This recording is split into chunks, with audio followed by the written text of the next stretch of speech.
Gentlemen,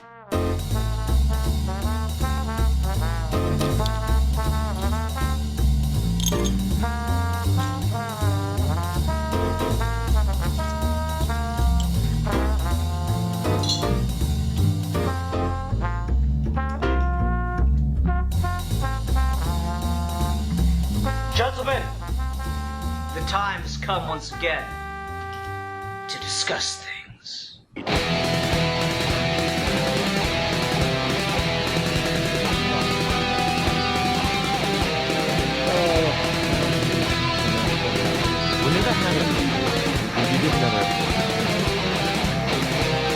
I don't know, it happens occasionally, it's just annoying. Pamela should, tell you when it's not recording, you know? Yeah, Pamela, you need to speak up, stupid idiot. Indeed. And on that note, hi everyone, welcome back to another episode of Geeky Gentlemen. We're now in 2017, and as such, we're returning to fan film reviews. I'm Zed Part 2. Joining me today is Rasco of Rasco's Modern Life. Hello, Rasco. Hi.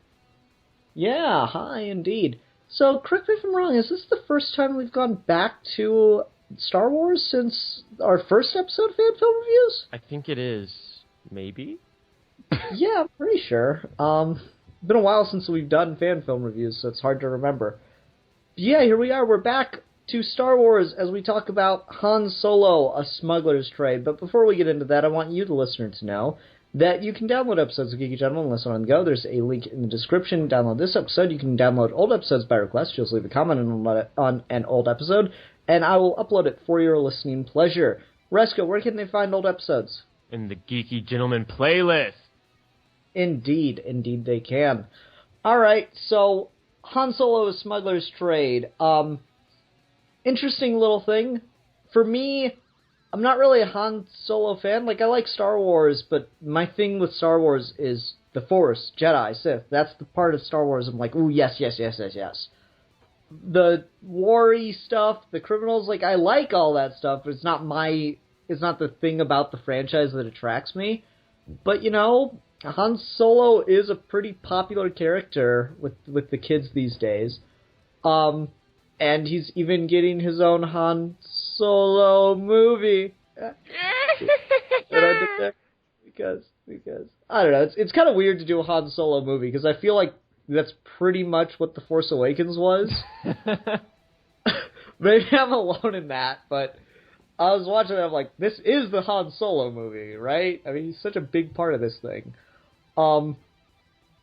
Regardless of all that, though, yes, so we are reviewing today a Han Solo fan film, and this is an interesting preview into what we might kind of get with the Han Solo film, whenever that happens.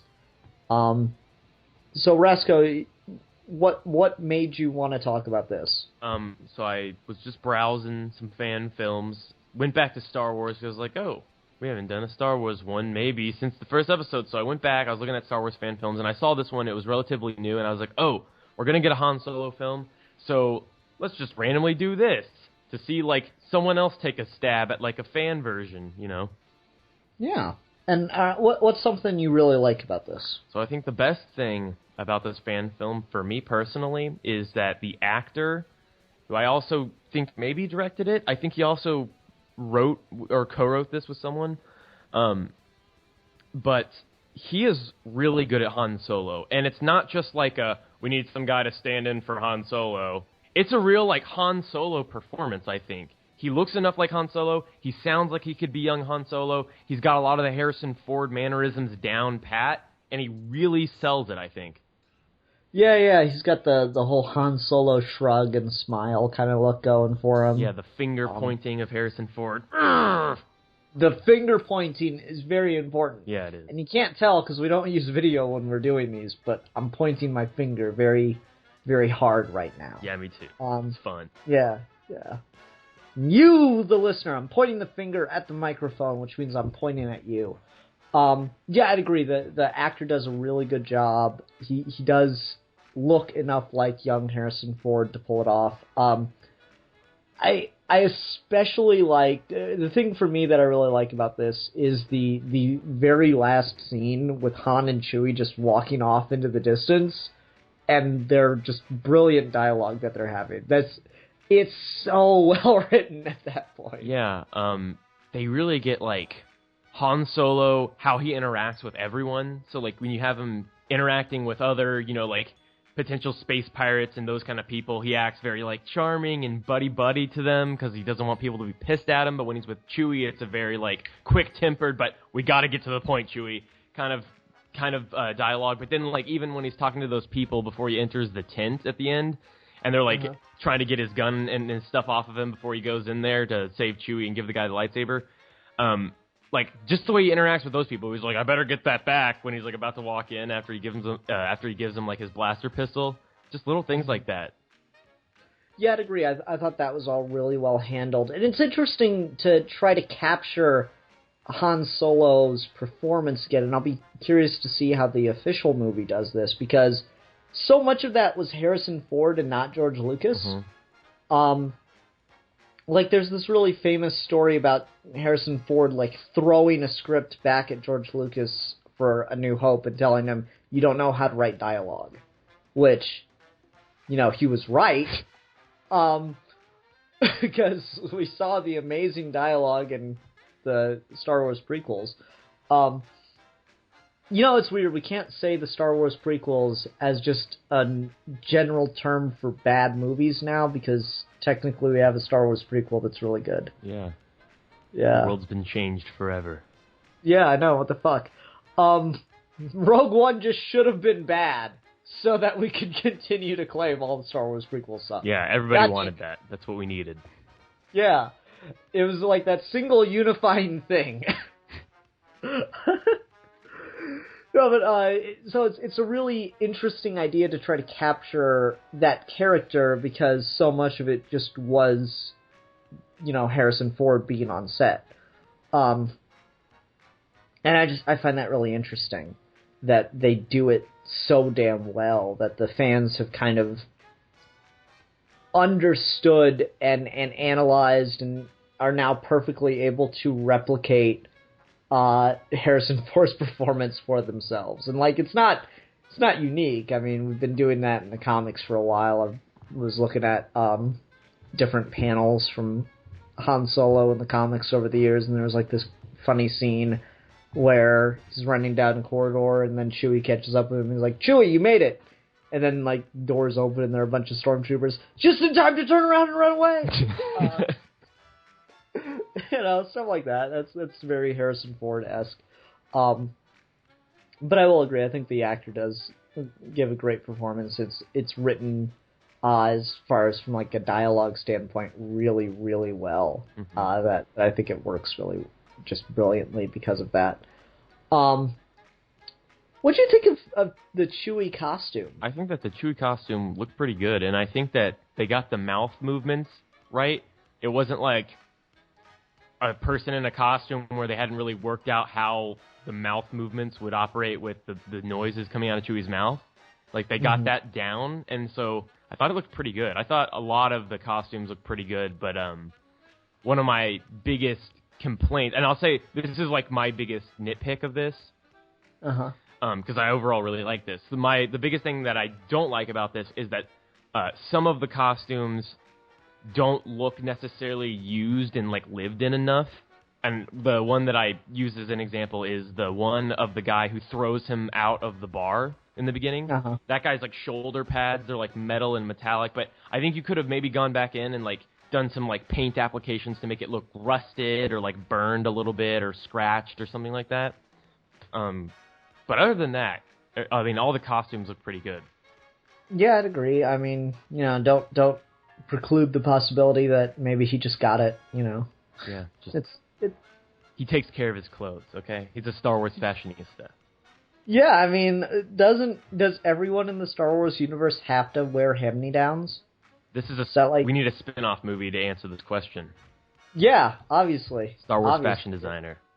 I don't know, like, sidetrack, but people always complain that everything looked too new in the prequels, and, like, yeah, I certainly agree to a certain extent, but I don't know. I feel like when you're on Coruscant in the upper echelons of society, they should have the newest and the best and everything. Mm-hmm.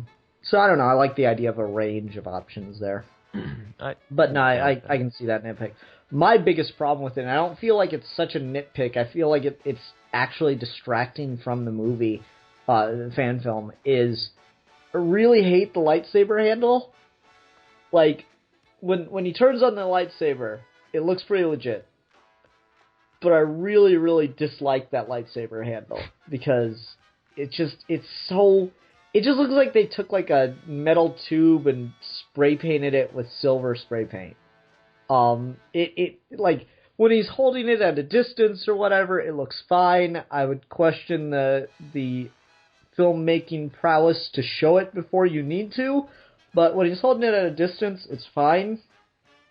But they give like a close up when it's on that guy's table, and it looks really bad there. Like, I made a lightsaber prop, years ago just to have something around, and I think it looks better than what we got in that movie. Your thoughts on the lightsaber? I agree. It's not, it's weird because I feel like I've seen enough bad lightsabers that I just like didn't even pick up on that.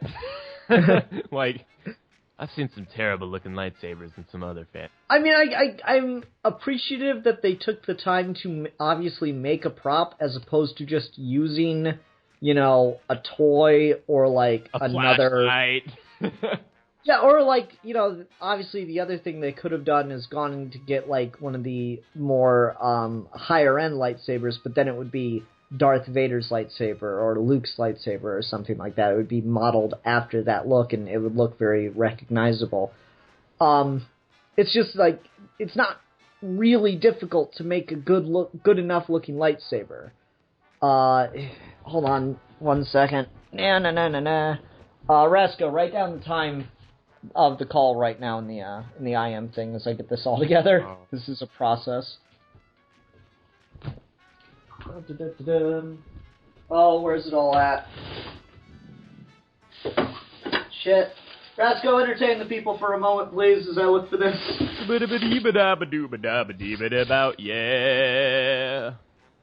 Yeah, super professional review, I know. It is. This is what you live for, though. This is what YouTube's all about, guys. It's about that, like, gray area between professionalism and just totally juvenile, and it's about nailing that sweet spot. That's what we're doing right now. Yeah, okay, so can you see me? Yes. Okay, so here we go. I'm going to show this same bit, like, to the camera, and put it in After Effects. So here's a toy.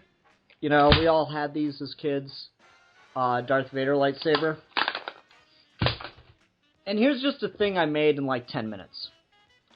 Like, this is not difficult. The only thing I don't like on this is the button that's meant to turn it on. But, like, I got the belt clip on there. It's reflective. It's got these little knobs and shit.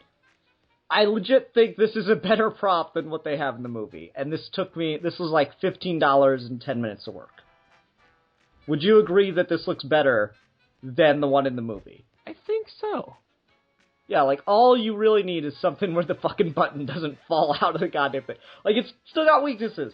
This being a big one, I think the grip's maybe a little too thick. I can point out problems with this thing, too.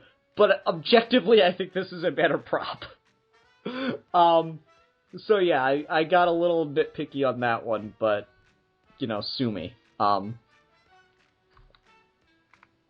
So anyway, yeah, would you agree with me, though, that lightsaber looked better than the one in the fan film? Yeah, I think that, and especially, like, I think that you could definitely even, like, shoot that in a way that would make it definitely look even better than that as well. So, I would agree. The lightsaber could have been better. Yeah, I've agreed. That's my biggest, like, problem with it. Also, just from, like, a filmmaking perspective, I think it's a little poor directing. Or maybe poor screenwriting to show the lightsaber before he hands over the guy the lightsaber. Would you agree with me there? Yeah, I think so. Because, I don't know, I think that would have worked better if you just, like, saw him look in a bag, but you didn't get to see inside the bag, and then that lady pops out and she's like, "Thief!" and he runs away. and then like you just see him playing with it and looking at it, and you just see it before you need to see it. And I think that reveal of him handing the guy the lightsaber really would have been a lot better if you hadn't seen the lightsaber before that point. Yeah, I think that could have worked better. It's just like adds another reveal. Yeah, it's just it would be a cool moment, because as soon as you see what he's holding, you're like, oh, that's a lightsaber. There's no part of you that didn't think that was a lightsaber right away, correct? Yeah. Yeah, so I don't know. I would have appreciated the mystery a little bit, because it's a Han Solo thing. It could be literally anything, and you wouldn't know it's a lightsaber until you know it's a lightsaber. So I don't know. That really seemed like poor screenwriting or poor directing, in my opinion. What else? I don't know. You take us somewhere. I really enjoyed how I think it feels very Star Warsy. So, if you talk about like just the effects, Star Wars fan films are like operating in this really sweet spot right now, where people can like almost perfectly recreate the kind of effects that we had in the original trilogy. And can do better if they really want to. Yeah, and so we're at this like really awesome place right now, and we talked about this actually with the Darth Maul fan film, where like because we've gotten so far with what we can do on our own, especially with Star Wars lends itself to fan films really well, because you can really create effects that you wouldn't see in Hollywood, but you would have seen in Hollywood in the 70s, and so it fits in well with Star Wars. Yeah, it's this perfect amalgamation thing for fan films to come and do, unlike what we're going to talk about next week. Oh boy, I can't wait. Yeah, I've already made my decision. I need to look up the title real quick. But yeah, I agree though. It is the perfect, like, at the time this was groundbreaking effects, and it's just still around now. Mm-hmm. And so now those are effects that are reasonably easy if you know what you're doing. A lot of my things, like in every episode of Geeky Gentleman with Steve, he turns on a fucking lightsaber, and it looks pretty legit, in my opinion. I don't know, like, if you really looked at, like, if I were to take that clip of Steve and put it in the 1970s Star Wars movies, would anyone, like, really not think it looked like this? Like, besides the fact that you've never seen this motherfucker before, and he's clearly wearing, like, normal Earth clothes, would anyone, like, really feel like, oh, no, that's not consistent with the effects? It's not difficult to do. It's an easy effect. I can show you a tutorial in 2 seconds on how to do it. It would look like shit, because I wouldn't be able to finesse it, but I could show you a tutorial on how to do it in 2 seconds in Vegas. 20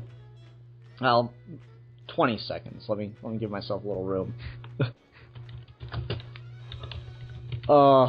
Yeah, I agree. The effects and the time that they came out really does lend itself to to consistent looking Star Wars fan films. Yeah, I agree. Also, I think that this movie, the way this fan film is shot, it feels very Star Warsy.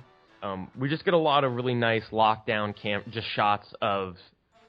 We really get to see like the environments, I guess. Like there's a couple shots where it like really pulls back in that bar, and you get to see the whole set. There's a couple shots that are like wide landscape shots that I really like, and those are very Star Warsy type shots that would have been in like A New Hope, and so it fits well that way as well. Yeah, I agree. I really like, both Lucas and Spielberg. Spielberg more so really know how to do friggin' amazing landscape shots. Yeah. Like I think to Indiana Jones and that just beautiful shot of the silhouette with the sunset in the background as they work, to dig up the one area. Oh, that's awesome. Yeah.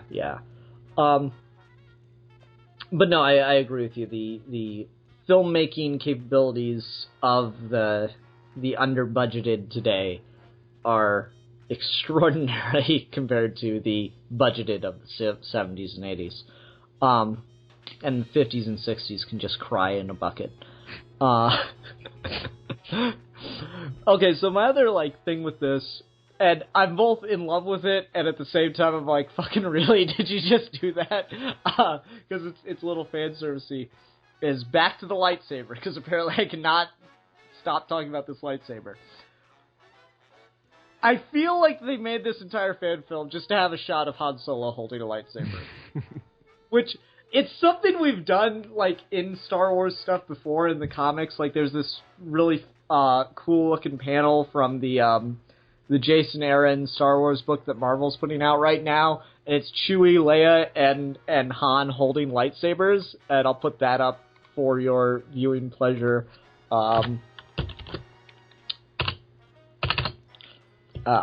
Right there.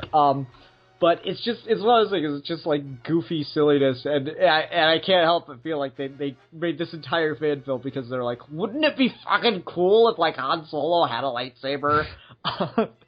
Yeah, that's awesome.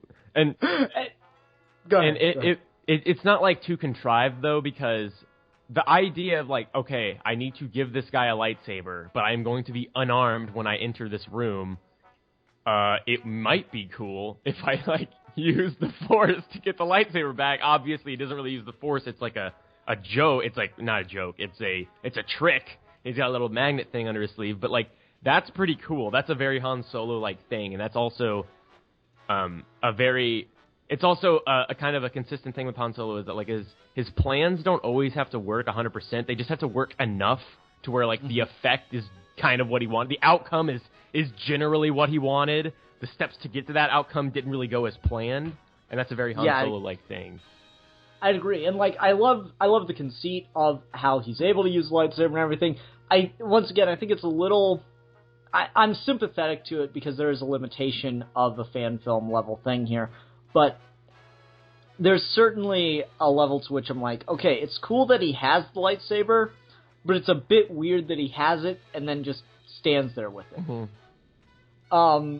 Like, the reason that he just stands there with it is because not only does it take a lot of time to animate a lightsaber, like making a lightsaber pop out, easy as hell. Doing shit with it after that point gets significantly, like, there's a huge difficulty curve here. Mm-hmm. Or not difficulty curve, difficulty spike. It just ping, goes right up. So not only would him using it be a little bit more difficult and time-consuming to animate, having it have effects on things are the hardest part. Yeah. Just a lightsaber being on screen really briefly is reasonably easy to do. A lightsaber moving on screen is still, it's just as easy to do, it's just tedious as fuck. Where it gets difficult is like making it move through the other objects, because I question why, from a story perspective, why doesn't Han just go over and cut open Chewie's cage? I know the reason why from a production perspective, because then you would either have to weld the cage open yourself and then, fucking animate molten lava. It'd be a whole fucking, shit show to get it done and look halfway decent. So there's like a huge difficulty spike in the activities of lightsabers. So I understand why they didn't do it. It still feels a little weird from a story perspective, but maybe that's just me. But I agree, though, that the conceit of how he gets a hold of the thing and, uses the Force to, try to scam this Force fetishist guy, I thought it was absolutely perfect. Yeah, that works really well. Yeah, I like the villain, too. I thought that was a neat idea for a villain. Like this guy that fetishizes the Force. Is he holding a Boba Fett mask when Han walks in the room? I think it's like a Dark Revan mask or something like that. Okay, I wasn't sure. Did I say dark? I didn't mean to say dark. I meant to say Darth. Okay. Yeah, I don't know enough about that whole part of Star Wars to really know.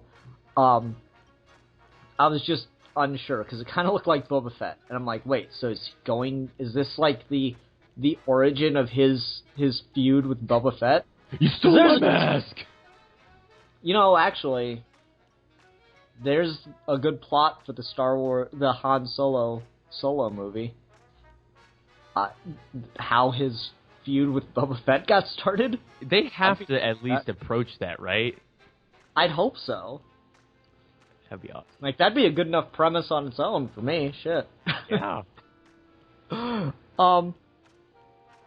But yeah, I quite like a lot of that stuff. I think it looks pretty damn good overall. Again, it's just kind of like, it feels like if this were an actual movie, like, actually Disney produced and all that shit, it would feel just a tad fan servicey. But at the same time, I couldn't complain because I'd get pretty giddy seeing that in, proper theater and everything too. So yeah, I don't know, kind of torn on that point. How about you? Wait, I'm sorry. What specifically are you asking me about? No, just what else have you got? Oh, a little thing I'll add. This is just like a good way to work around like your limitations. There's at the end there when Han and Chewie are walking away, and they're like, "Oh, now we got to go get back the Falcon." I think that works as a way, like if you were going to be like, "Where's the Falcon?" Huh? For them just to be like, "Oh, we don't have it right now. We have to go." Yeah, get it. and to the point about working around the limitations, I talked about all the problems with trying to open the cage on screen, animate it. The way they get the cage open is fucking hilarious and brilliant. Yeah. I like that Chewie just gets the lightsaber because it gets tossed across the room, and he and Han are fucking arguing over what the hell he's supposed to do with it. Yeah, that's a very Harrison Ford, like, just point at the cage! He'll just do things like that. Can I say this? That was one of the things I love about Harrison Ford, and I think this is a thing that we're seeing again in Chris Pratt. A lot of people compare like Chris Pratt to like a Harrison Ford or a Will Smith type leading man. And I think what like kind of ties Chris Pratt back to Harrison Ford is that Chris Pratt came from like comedic acting, and so he's not afraid to make himself look goofy. And Harrison Ford was not afraid to not always look like a badass. Sometimes in a very relatable way, he just lose his shit and be like a normal guy for a moment. Yeah. And that was a very reminiscent of that kind of aspect of Harrison Ford. Just the whole, like, sometimes he'll just freak out and he'll shout, like, just like a loser, and it's hilarious. Yeah, like when he runs down the hallway in A New Hope after the stormtroopers, and then the door opens, and there's like a million stormtroopers, and he runs away the other direction. Yeah. Ah! Yeah, exactly. Yeah, there's tons of stuff like that. I really do enjoy that part about it. And there's, it's been kept in the... Of course. Anyway, you were saying something? I don't remember what I was talking about. There you go. Oh, guys, we're just having a really hard time with this episode. Shit keeps cutting out on us. The wonders of Pamela and Skype and podcasting. Okay, so I think we are just about done with stuff to talk about on this one.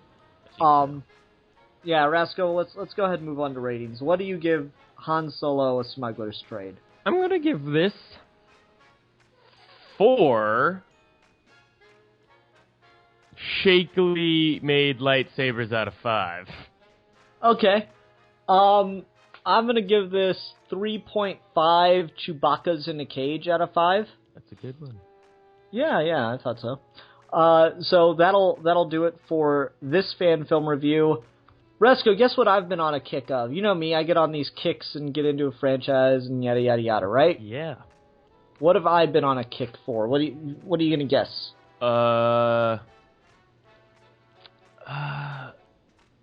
Mario. Nope. Not Mario. Nope.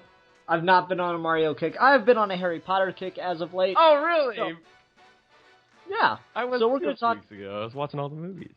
Yeah, I'm currently watching through them all now. I've got to watch Half-Blood Prince next. But we're going to discuss Severus Snape and the Marauders, a Harry Potter fan film. Oh, this is cool. Yeah, I've heard quite a few things about this one, so should be a good old time. All right, everyone. Until next time, I'm the Philosopher. And I'm the beta male cock.